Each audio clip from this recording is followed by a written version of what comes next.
اس کے بعد ایک دوسرے کالج سے بی کام کیا۔ بی کام کرنے کے بعد ایک سال آئی اے ایس کمپٹیشن کی تیاری کی۔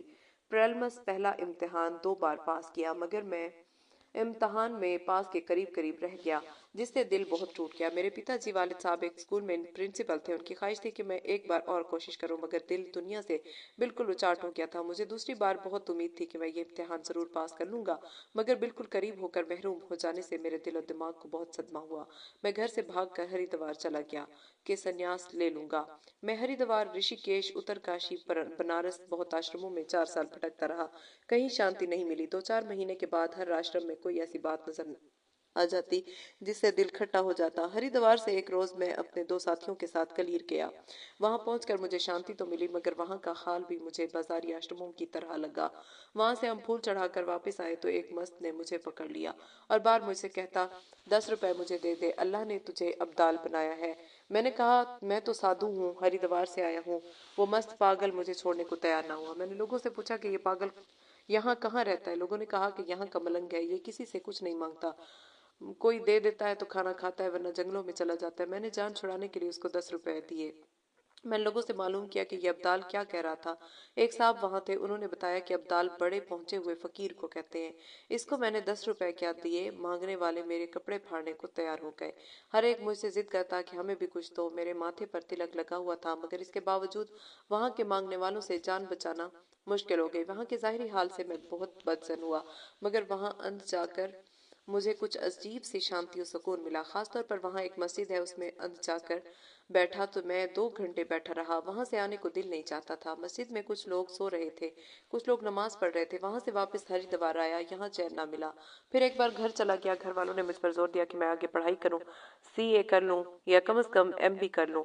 میرا دل کچھ اس طرح کا کام کرنے کو نہیں چاہتا تھا۔ 3 مہینے گھر رہنے کے بعد گھر سے دباؤ بڑھا تو پھر میں گھر سے ہریدوار چلا آیا اور بس نہ جانے کیسی بے چینی میں در بدر مارا پھرتا رہا۔ یہ میرے پہلے جنم کی کہانی ہے۔ سوال، پہلے جنم کا کیا مطلب؟ بس میں اپنی نئی زندگی کو 29 جولائی 2008 سے مانتا ہوں اور اس کو میں اپنا نیا جنم سمجھتا ہوں، اس لیے کہ زندگی شرک میں گزرے۔ وہ زندگی کیا زندگی ہے؟ سوال، اپنے اسلام قبول کرنے کا حال سنائیے۔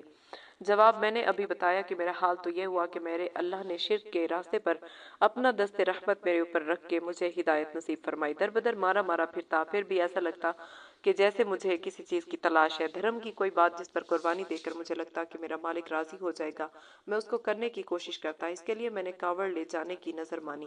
آپ جانتے ہیں کہ مہا شیوراتری پر سخت گرمی اور برسات کے زمانہ میں ہر کی پوڑی ہریدوار سے گنگا جل کاوڑ میں لے کر پیدل جہاں کی کاوڑ سے پانی چڑھانے کی نظر مانی جاتی ہے، وہاں سے لے کر جانا ہوتا ہے۔